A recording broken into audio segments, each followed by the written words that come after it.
Okay, I'm gonna give this a try. I have been putting it off for quite some time now because of just worrying how I'm gonna put everything into words, but I'm just gonna try. This is my side of the story, and I guess my goal here is I need some support. I need some understanding. I need somebody to believe in me. I need just somebody to hear me out and not judge. A lot of what I say can be proved.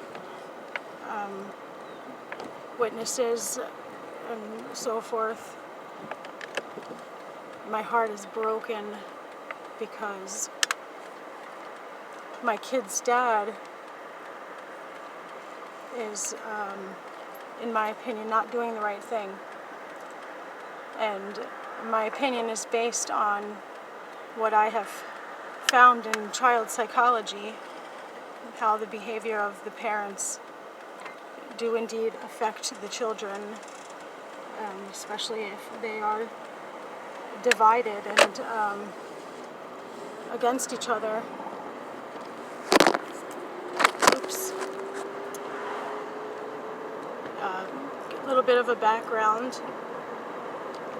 I was married to their dad we were together for 13 years, and we naturally got along. We were best friends, and he was my best friend. We had the healthiest relationship ever because we communicated with each other. We were honest with each other. We had the utmost respect for each other. We were an exceptional example to our children. We didn't have any drama, and it was great. We had 4 kids. We have 4 kids, and the youngest is going to be 8 in a few days here. When she was 1, I began to show signs of depression.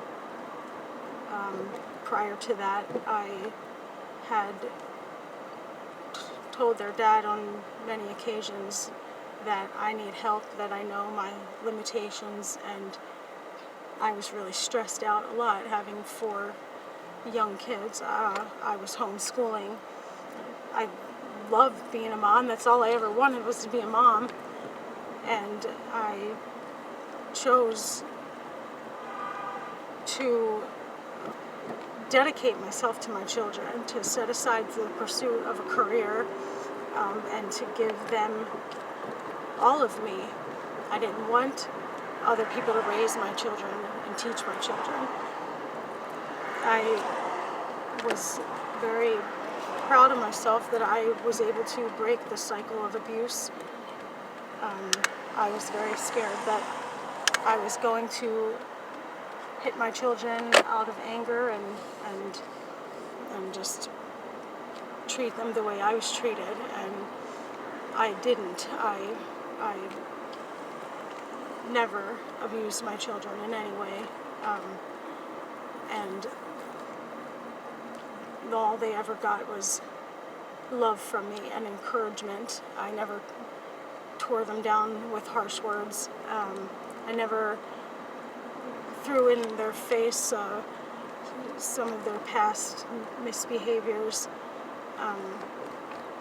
and I allowed my children to sleep with me. I hated when my mom told me no when we wanted to sleep with her, and so I chose not to ever say no to my children if they wanted to co-sleep, and so that was our lifestyle.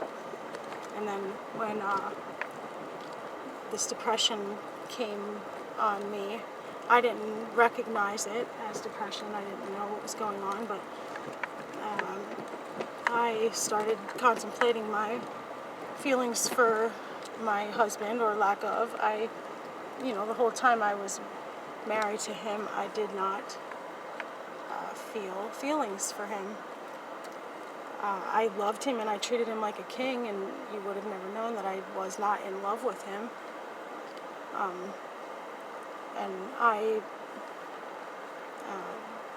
was honest about it, and I just thought, the stress of life and whatever. But then, I don't know, I just, through a series of events, came to the point of not wanting to go the rest of my life without feeling the greatest feeling in the world. And so, and then I thought, if I were to tell my kids later in life that I only stayed with their dad for them, I just had this thought that they would have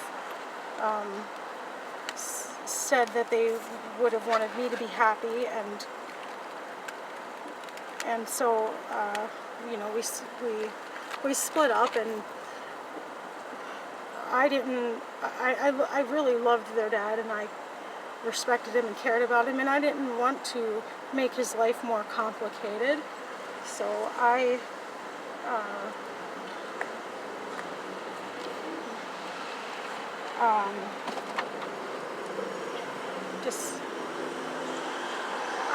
didn't make him move out. I rented a room, I got a job, and I went to the house in the morning when he went to work, and I cared for the kids. And when he came from home from work, I went to work and then went to my apartment, and we did that every day. I realized now, looking back, that I don't think I ever would have agreed or made a decision like that if I was not if I didn't have depression. And after a few months of us living life that way, one day he called me at the peak of this depression, when I started to realize that something is really wrong, and I wanted to kill myself, and I tried to kill myself, and finally went to my doctor. But their dad called me and he said, "You know what, just worry about getting better. Don't worry about the kids. I got things taken care of here. You just get better." And I was very surprised. I don't even recall ever even discussing my condition with him, and I would have never thought to even ask him that, to have a break from it. I just it wasn't an option for me. But when he proposed it, I thought it wasn't a bad idea, and so I took him up on it. And during that time, I stopped caring about everything that I cared about, all my convictions. We were very healthy, and I just stopped caring one by one. And after 15 years of being sober, I've relapsed, and so then on top of this depression, now I am an addict again and battling that. But after a few months of that, then I noticed that I was getting better. I processed things through poetry, and one day I felt that mother instinct back, because it had left me for a while, and I wanted to go back to the house, and so I did. And Jay had his girlfriend moving in there and caring for the kids, and me and her became friends, and I started going there to help, and then she and I started to not get along, and then he called me and said that, you know, he doesn't want to be with her anymore, but he feels like he needs her to care for the kids. And I said, no, do the right thing, be honest with her. I got you. I'm better now. I can come and I can live there if you know. And so he agreed to that. And now, right around the time he started dating this girl, I also started dating Mike, and he was the one. I had with him something that I never even thought existed between couples. If soulmates are real, he is my soulmate. And all four of my kids loved him, and Jay couldn't help but like him, you know. And so we all got along, and at one point Mike was pretty much living there with us, and me and Jay, we were living together